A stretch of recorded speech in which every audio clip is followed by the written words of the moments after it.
Okay, welcome to a very cheap and cheerful GOAT physics video while I navigate some audio difficulties.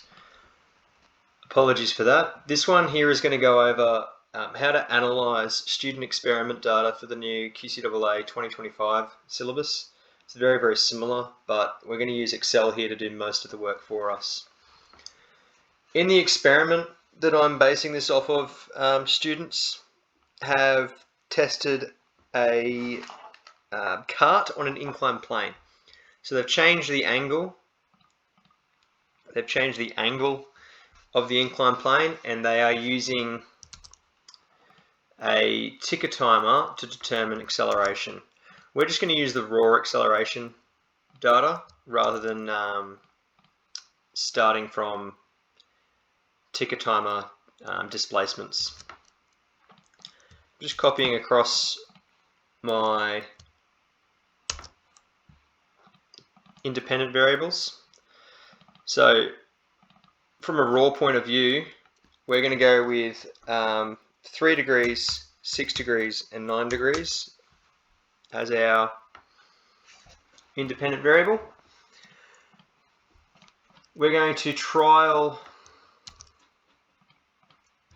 3 times and collect acceleration. Now I've also added in here our uncertainty in measurement, a column for our uncertainty in the mean, and a column for our uncertainty in A.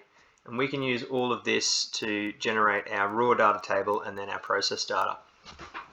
So step 1, we need to convert our angle into sine of an angle. Now Excel loves to work in radians, so whenever we're working and everything, you see I've got 3 degrees there. I'm actually going to have to convert that to radians first. So inside my sine formula, I'm also converting to radians. It's 2 steps at once.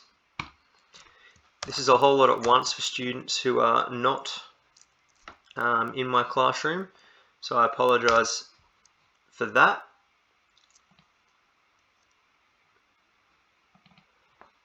And I just double click to drag that down. Make sure we've got the same everywhere. Now in terms of significant figures, I'm not overly stressed at this point, but it's definitely not that many. So let's go with, say, 2. All right, my uncertainty in sine of theta, we're going to do a little bit of a shortcut here. This is not a genuine uncertainty calculation. I've set this up for year 10 students, so it's a little bit simpler than what you'd be expected to do for your year 12 student experiment. So I would expect my year 12s to calculate the uncertainty in sine of theta if they were doing, say, something to do with an inclined plane. For now, though, I'm just going to take the uncertainty to be equal to 1 degree and assume that that's going to be pretty similar to what a more robust formula would determine, and it just so happens that it is. Alright, let's just go down to that many sig figs. Okay, I have already collected my raw data, but the beauty of Excel is I can actually leave those blank and determine things, well, put our formulas in here and have it register as we go. I won't do that because it makes it a bit hard to visualize what's going on. So I'll just paste in my data there. I've got that backwards actually, it's upside down, so let's just quickly fix that. Alright, like I said, it's a bit cheap and cheerful today, I apologise for that. Alright, our mean. Excel just takes it as an average, so equals average, and I want it to cover trials 1, 2, and 3. Double click that to drop it down, or you can drag that little box, either works. Same answers. Okay, my uncertainty in the measurement. This is very particular to the experiment we were going on.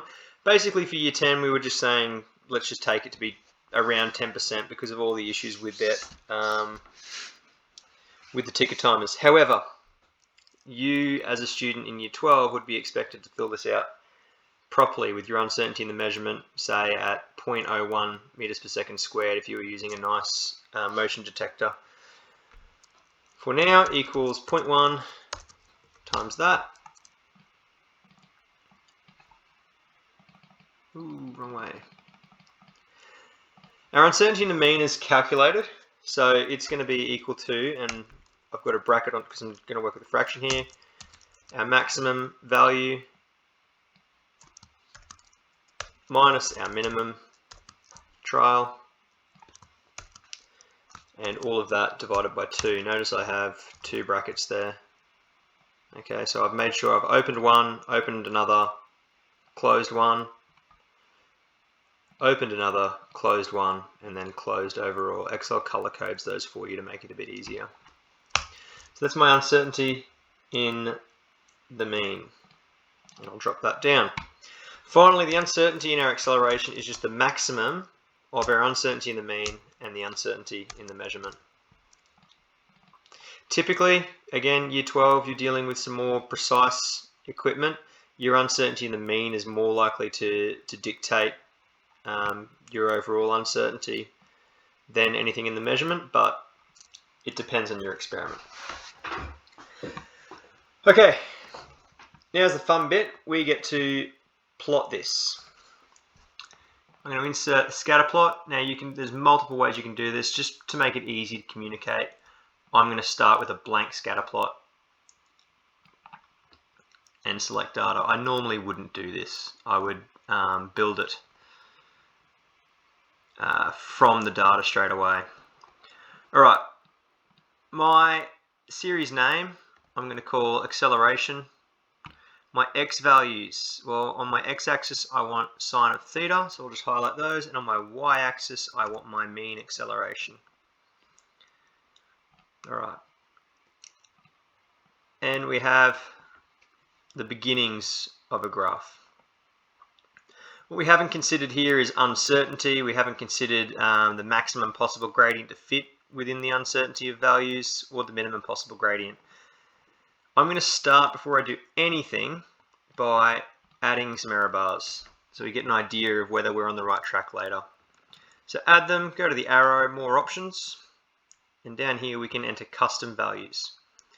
So before I do anything, I'm checking, it looks like the horizontal ones, the x values, are highlighted. So I want my positive error to be the uncertainty in my x value and the negative error to be the same. One deals with the error bar to the left, one to the right. And I can do the same thing. I can either click on my y error bars, or up here with this arrow here, I can scroll to here. Either way, I'm now working with my vertical error bars. Again, custom, don't do that, don't delete them. Custom, specify values. And my uncertainty, or my error bars, are going to cover my uncertainty in A. So positive and negative should be the same. Okay. That is starting to look like what we might submit. We're not quite there yet. We don't have max and min lines. And we don't have our line of best fit. Let's start by building our max and min lines. So I'm going to come over here and merge some cells. Over here, our maximum, minimum. And for each of these, I'm going to have 2 points. I'm just going to use the endpoints. It's not super rigorous, but it will do the job for this analysis. Point 1 and point 2, I'm just going to drag them down because each needs an x and a y coordinate. X and y. Okay, looking over here on our graph, the maximum gradient line is going to go from around this point down here where these error bars meet. It's like forms a little box, and it's going to go up to the top corner around here. So looking at this point here, my x value is going to be the x value of the point plus the uncertainty because I'm moving to the right.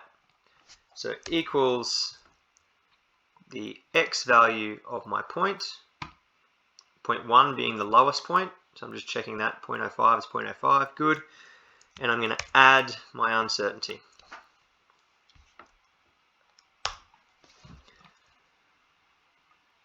And reduce some significant figures. I'm going to do the same with the, well, I'm going to check the y now. The y value is below the y value of our point. So it's going to be y1 minus the uncertainty in y. So y1 minus the uncertainty. Point 2. It's up the top. It's x minus and y plus, because I want to be in this area here where my cursor is. So equals x minus, now this is 0.2, so we're at x is about 0.16. So it should be the last one. I'm going to subtract my uncertainty in x, and my y value is going to be the mean plus my uncertainty. Excuse me. I'll redo this one in a minute. I should have moved that one out of the way. Alright. Again, my y value is the mean plus my uncertainty in A. Alright, to make our lives a little bit easier here, we just have to take these same values and just swap the signs to do our minimum gradient line. So my y, I'll just copy it, paste it in my formula bar and change the sign. Just a little shortcut to keep the video under an hour long. Now notice if I click away, it erases all my work, so just make sure to undo that. Use the keyboard to navigate as much as you can. Now I'm going to change that to a plus. And the last one. Alright. So it'll become a bit clearer about why we've done that in a minute. I'm going to plot those points on our graph. That'll do. Okay, so right click, select data. Let's add our maximum line first. And the x values are here in this column. And the y values are here. Okay. Alright. Have I done the right thing? No. No, I have not. Because I have plotted them 0.1 and 0.2. So all I've managed to do there is sort of set out the bounds. So that's incorrect. Let's try again. My series name is for maximum. The x values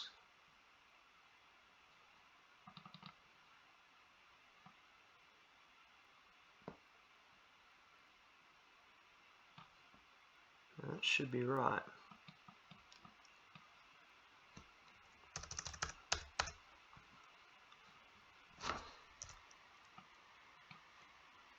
Alright, so now we get to do a bit of troubleshooting. Are my formulas correct? 0.1 for my maximum line. This should be here. This is correct here. So it should be at 0.07, which is right, and slightly below 0.4. That is also correct. But 0.2 needs to be over here. So looking at this, I have clearly used the wrong point. So I've flipped my formulas around a little bit. Okay, I'm going to make sure my 0.2 deals with the bottom along here. And again, checking these ones. The y is good, check 0.2. Okay, there's my issue. That's still not fixed. I just need to move this out of the way. Alright, so we've done a bit of troubleshooting there to get to the right place. Now if this one was wrong, this one is probably also incorrect. So let's just have a look at it. Alright, first of all, this is 0.1, so that should be the lowest point, 3 degrees. It clearly isn't. So I'm just going to move those ones back up. Let's check the y values. They're down the bottom as well. They're incorrect. And let's check these x values. Well, those ones look right because they're 0.2 and they're x values. Let's have a look at the y values. All right, we've sorted out our issue. So it is important, even though we're letting Excel do most of the analysis for us, it's important we check that. I'd like to pretend that that was a deliberate little segue, but it wasn't. I just made an error. We're back on track though. You can see that my orange line here goes from the far bottom right hand corner of this error box, with this zone of uncertainty, and it goes up to the far top left hand corner here. Okay, that's the maximum possible gradient that passes through both of these boxes. Minimum works exactly the same way. I'm going to add a data series. I'm going to call it minimum. Let's just move everything out of the way. Let's select data again, add a series, series name, minimum. The x values are here, and the y values are here. All right, just doing a little sense check, make sure I haven't made any mistakes. That is the minimum possible gradient going from this point in the top left-hand corner to this point in the bottom right-hand corner of our error bars. We are back on track. Okay, so how do we make this all useful? Well,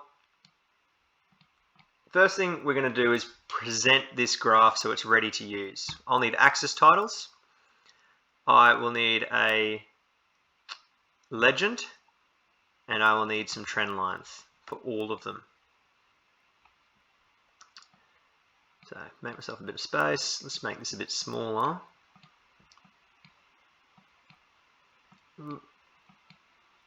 Now I'm not going to need these two labels, and it'll be clear why in a minute. So I'm just going to get rid of my maximum minimum there.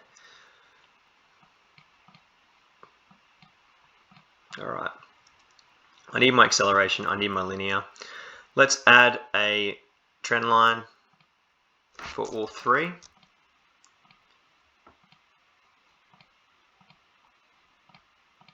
Click on that data series, add another trend line. Should come up as orange. Click on the green data series, add another trend line. So I'm just clicking on those dots so that I can navigate a bit easier. Alright, now we have all three trend lines we need. I'm going to hide these points. They're no longer needed. So I'm going to right click, format that plot area, and I want to change my series maximum. I want to change the marker to none. So marker option is none. I want to do the same for my series minimum. Change the marker to none. Okay, now we have everything we need. Each of our trend lines should have an equation on the chart. Okay, so that one there is my best fit. If I click on this line here, I can add one for my maximum gradient. And if I click on the green line, I can add one for my minimum gradient. So I've got three gradients there now as well, or three relationships, I should say. The reason we have done all of this work here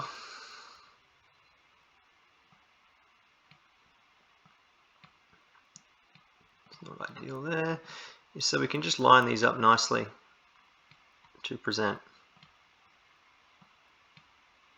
Yeah, it doesn't like that. Formatting can be a bit strange with these. I'm just making plenty of space. Minimum. That's our best fit, and this is the maximum gradient. And if I was going to put this in my assignment, I would snip it. Okay. It's also worth having, and this is going to ruin everything, a chart title. Well, it's gone okay. Acceleration down, inclined plane. My axis title over here, well, this is acceleration in meters per second squared, so I'll just copy my title there and paste it over the top. And just make that a bit neater.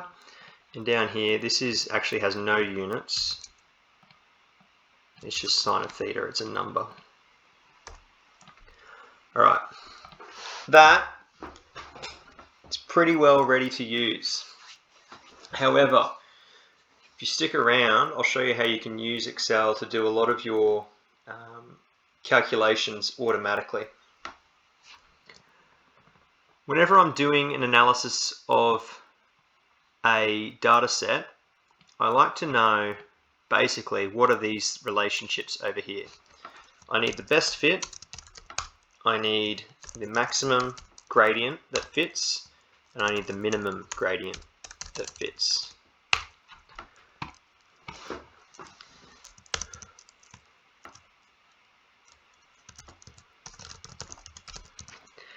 So I need a y equals m times x plus c. And when doing all of this will make sense in a minute. So my y value is acceleration. My gradient is going to be a formula I'm going to fill in a minute. My x value is sine of theta. And I'm going to add c, and I'll show you how to do that in a minute. Now, our gradient is given by the formula slope. I'm going to highlight the known y's and then the known x's. Excel's a little weird like that. It goes y then x.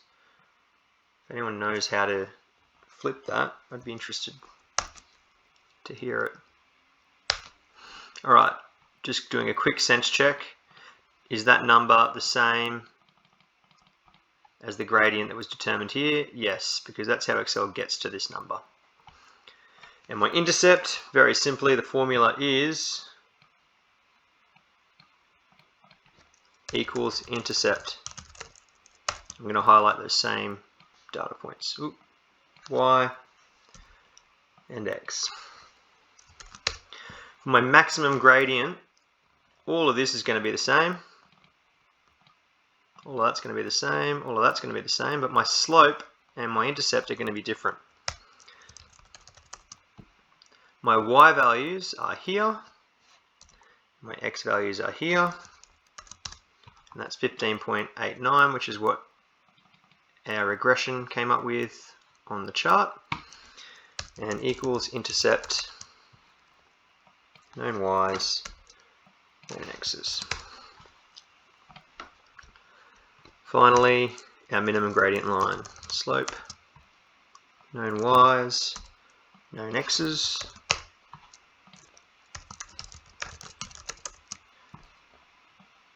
Known y's, known x's. Okay, checking again, 5.15 plus 0.21, yep, they work.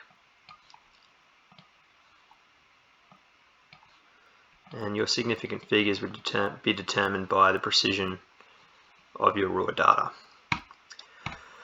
Okay, I'm going to report these in a table in my assignment. So I'm going to use the concat formula, which basically concatenates all of these values, brings them into one formula, one equation that we can print off.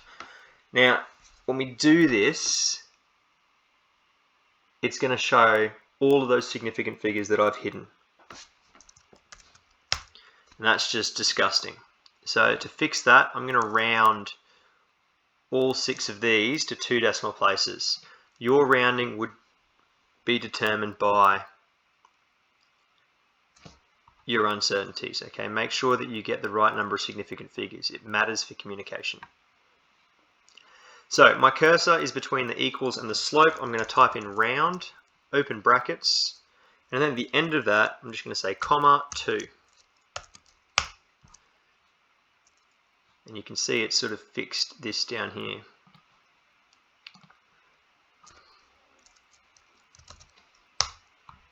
Let's not do that actually. Does that work? You're still going to have to do some formatting later on to get your times symbol in there. Alright, over here, let's round this one to 2 decimal places. So comma to close the brackets. Excuse me.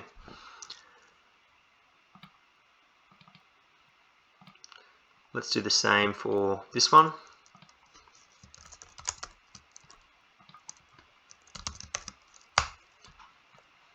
And this one.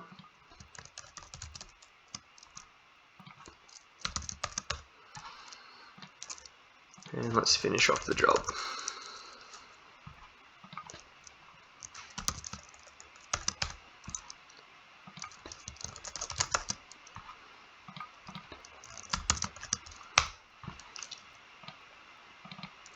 Alright, and here's our formulas. We can use these, we can paste these into Excel, into our assignment in the Word document to report on the relationships that we have found. Now we can also use all of this to determine our percentage error, our percentage uncertainty, and even to make some conclusions for us based on any parameters we set up. So I'll show you that now. Let's first figure out the percentage error. Now my true value I would have determined in my rationale is 9.8, being gravity. My percentage error is going to be equal to my best fit gradient minus that, or vice versa. We take the absolute value, so it doesn't matter, divided by the true value. Now it's negative, I've done that so I can demonstrate how to get the absolute value. The formula is ABS, just put it on the outside. 8%, just up here, just follow my cursor, rounds it to 9. Next, my percentage uncertainty. Let's first find the absolute uncertainty in the gradient. That's going to be equal to my maximum gradient minus my minimum gradient, all divided by 2. So my percentage uncertainty in gradient is just going to be that absolute uncertainty divided by my line of best fit gradient. It's huge in this experiment, but that's to be expected given how we collected the data. Alright, last thing we can do here is a little quick check if it's valid or reliable. And I can just use an if statement for that. If this value, and I'm going to use 10% as my value, if this value is lower than 10%, which is 0.1 as a decimal, then the data is valid. Otherwise, it's not valid.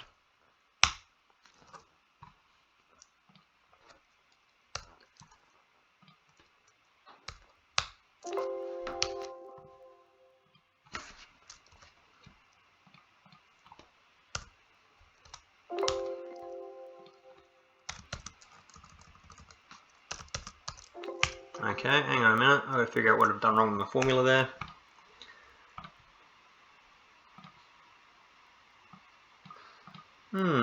Looks like it should be okay. Hang on a minute.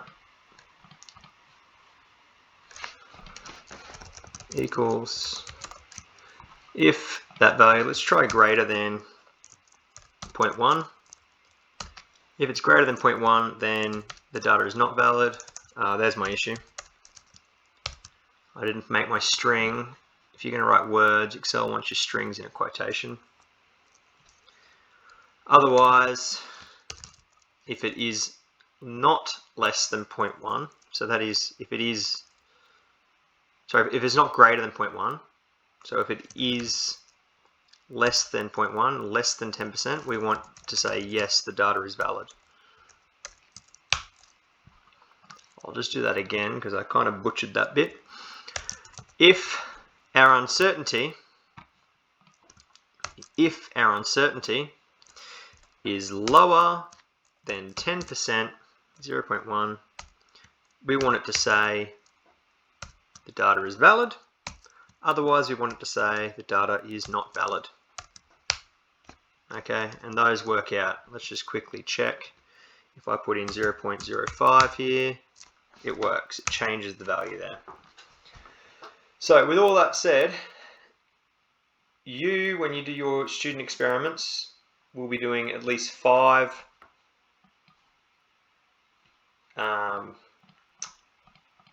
tests of different angles, or whatever your independent variable is, and you should be doing at least 5